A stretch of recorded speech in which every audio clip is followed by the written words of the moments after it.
Kenya Defense Forces. And as a person who worked very closely with General Ogalla as a Vice Chief of Defense Forces and as the Chief of Defense Forces, personally, I have lost a brother. I have lost a colleague. I have lost a member of the Defense Council. I have lost a general who has put the security, the sovereignty, and territorial integrity of our country.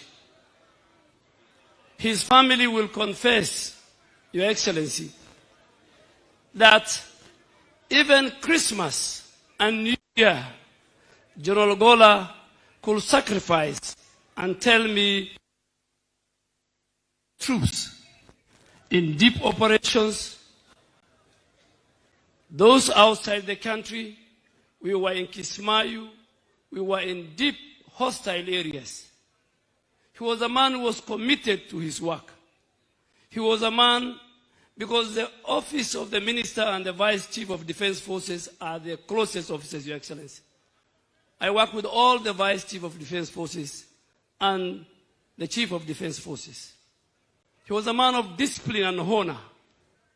I don't want to say more because you have interacted with him too. So, Your Excellency, the rank and the leadership of Kenya Defense Forces, we have a lot to learn from General Ogalla, our general. The way we will learn, and I've learned more, Chief of Defense Forces. We want to assure you that we will leave the legacy and the dreams of General Ogalla for the safety of our nation, be it in the air, land, and the sea. But Your Excellency, as our Commander-in-Chief, if you allow me, the former Prime Minister yesterday said a statement. And I want to qualify that statement. Because General Ogalla was very close to me, particularly when he was the Vice Chief of Defense Forces. And when the whole issue of Bomas, 15th of August, was hanging over his head, he even told me, and the family can agree with me, we had conducive discussion, that even he has lost weight, that this thing was disturbing him. And Your Excellency, General Ogalla was not, as the Vice Chief of Defense Forces, was not a member of the National Security Committee, which is chaired by the Head of Public Service. So how did the General Ogalla went to NSAC and to Bomas?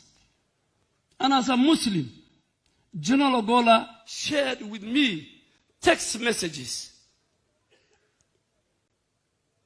of his superiors and members of the National Security Committee then. And he asked 3 or 4 times. First, in the morning when he was going to NSAC, he showed me the message that he was given, go represent me at NSAC, because of a prior other commitment of the person who was supposed to go.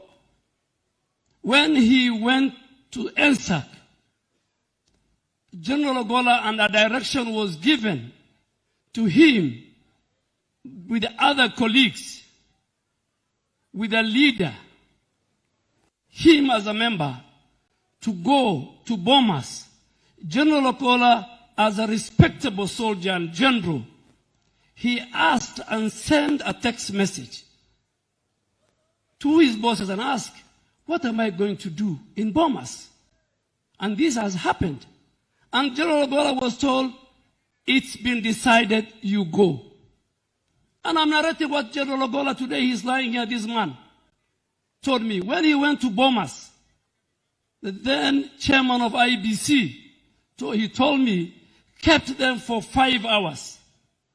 And the 411 came while he was in Bomas. saying the results will be announced at 3. And General Ogalla then again sent a text message and saying, now that the result will be announced at 3, as a general, as a soldier, what am I doing here? And he was told, stay with your colleague. That text message is there. When His Excellency yesterday said, I had a one-to-one with the General Ogalla, he gave me permission to have one-on-one discussion with the General Ogalla on a Monday from 7 to 9:30 p.m. in my house. His security, his drivers can confirm.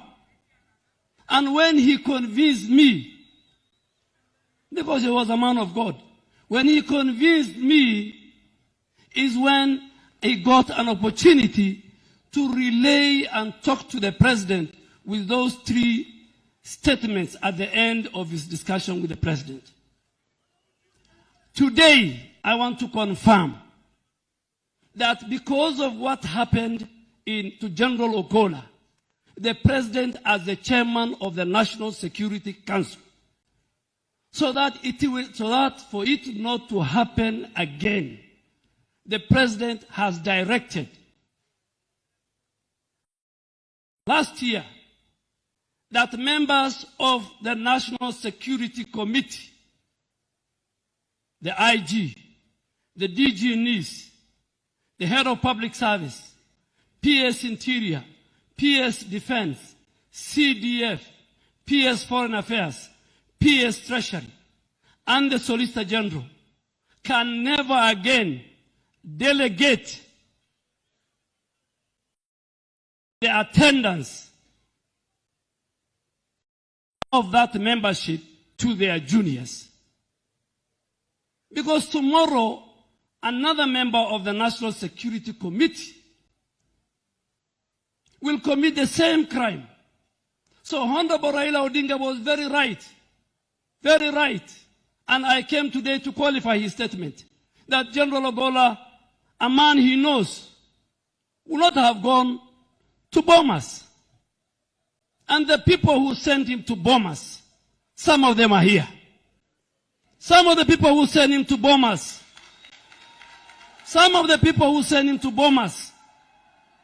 are known. They are members. So sometimes, the way Joel said, let us not create a false narrative about General Ogalla. Your Excellency, allow me again to make another confession as your Minister for Defense. Many of my colleagues ask me, you used to be a vibrant politician, you have changed. I have changed because I went to a different environment. Your Excellency, when General Tonje introduced that gentleman's agreement, it was General Opande, who he recommended to be the next CDF. But he did not. He was not given that chance. Many. The law says that a CDF will serve for 4 years or at the attainment of 62 years, whichever comes first. Your Excellency, this region has produced decorated generals. General Owiti, General Opande, and many others. But because you wanted to change Kenya, you said we must kill ethnicity and regionalism in our country. Your Excellency, and I want to confirm to the nation, there were many people within even our ranks who said General Ogalla should not be appointed. They had only one reason. Very unfortunate. Very unfortunate, the reason of 15th of August. They forgot all the other credentials of General Ogalla. Your Excellency, you have confirmed to the nation you are not a petty leader. You are not a vengeful leader. You are not a person who will follow what happened, Your Excellency. As your Minister for Defense, you made a deliberate, with a finality, based on the credentials. He was a smart general. He was one of our finest F-15 jet fighter. He has trained everybody here, including the current Air Force commander. He was a man of humility. He could walk to my office and to all the offices. I could walk to his office. Your Excellency, one day he came to me and asked me in the holy month of Ramadan, Minister, can I fast with you for 7 days? Your Excellency, you decided, you directed, and I went and passed the council, the Defense Council, your decision on the 27th of April 2023, the appointment of General Ogalla, among others. And on 28th, you saw him as your next CDF. He died, you saw him on 28th of April 2023. He died on the 18th of April 2024, 10 days before he made to 1 year. He had good plans, Your Excellency, for the 15th of May this year of our graduation. And he told you the reforms he will introduce, and you will see it because our team is here.